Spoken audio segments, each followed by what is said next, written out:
That's how they feel.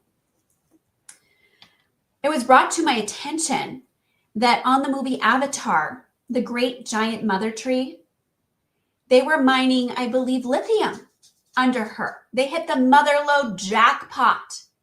What happened in the movie? Did they succeed? They may have, these inorganic dark forces may have all of these plans to continue pillaging the earth of her natural resources that are part of her. I would say good luck trying. She is no longer standing for this, and things may get a lot more unsettled until every parasite is removed from the face of the earth. The mining operations going around the earth are similar to someone coming on our vessel and starting to mine and hijack and cut off the flow of blood, neurotransmitters, hormones, taking out our minerals and our hormones in our bodies, and then we expect them to work properly.